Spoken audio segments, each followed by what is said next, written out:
നയന ആദി YouTube ചാനലിലേക്ക് എല്ലാവർക്കും സ്വാഗതം.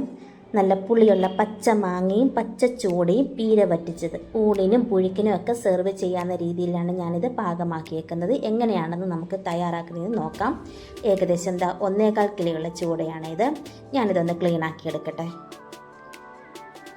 ക്ലീൻ ആക്കിയിട്ടുണ്ട്. ഏകദേശം 1/4 കിലോ വേസ്റ്റ് പോയതിന് ശേഷം 1 കിലോയുടെ ഇൻഗ്രീഡിയൻ്റാണ് ഞാനിവിടെ തയ്യാറാക്കുന്നത്.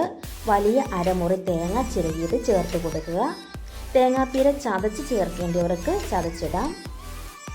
തേങ്ങാപ്പീര ഇട്ട് കൊടുത്തതിന് ശേഷം 100 ഗ്രാം കൊച്ചുള്ളി വളരെ ചെറുതായിട്ട് അരിഞ്ഞത് ചേർത്ത് കൊടുക്കുക.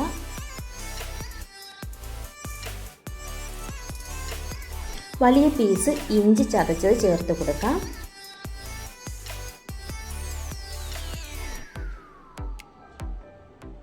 പച്ചമുളക്, നല്ല എരിവുള്ള പച്ചമുളക് 10 പീസ് നടുവേ കീറിയത് ചേർത്ത് കൊടുക്കുക. മെയിൻ ഇൻഗ്രീഡിയൻറ്റ് നല്ല പുളിയുള്ള പച്ച മാങ്ങ മീനിൻ്റെ വലുപ്പത്തിൽ അരിഞ്ഞത് ചേർത്ത് കൊടുക്കുന്നുണ്ട്.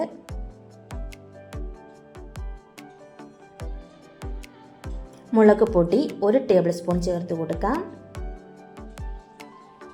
എരിവ് മുന്നേ നിൽക്കണം. 1/4 ടീസ്പൂൺ കുരുമുളക് ചതച്ചത് ചേർത്ത് കൊടുക്കാം.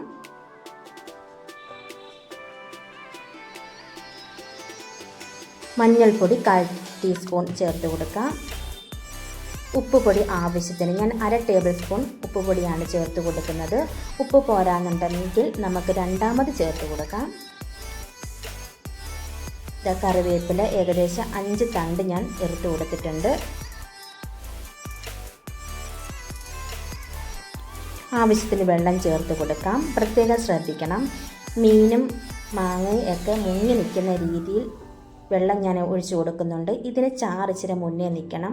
പുഴുക്കിനൊപ്പവും ഊണിനൊപ്പവും സെർവ് ചെയ്യാവുന്ന രീതിയിലാണ് ഞാനിത് തയ്യാറാക്കുന്നത്. പ്രത്യേകം ശ്രദ്ധിക്കുക. നമുക്ക് ഏകദേശം 7-10 മിനിറ്റ് മാത്രം നമുക്കിത് കുക്ക് ചെയ്താൽ മതി. മീനിൻ്റെ വേവ് വളരെ കുറവാണ്.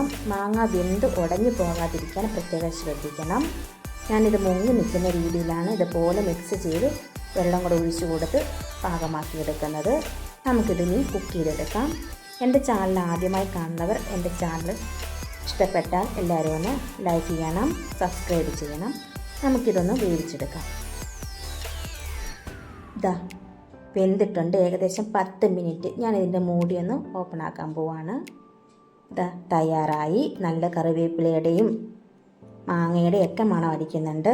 ഇതേപോലെ ഒന്ന് ട്രൈ ചെയ്യണം. നമുക്കിതിന് മേലെ 3 ടേബിൾ സ്പൂൺ വെളിച്ചെണ്ണയും കൂടി ഒഴിച്ചു കൊടുത്ത് പുഴുക്കിനൊപ്പവും ഊണിനൊപ്പവും സെർവ് ചെയ്യാം. എല്ലാവരും ഒന്ന് ട്രൈ ചെയ്ത് നോക്കണേ. താങ്ക്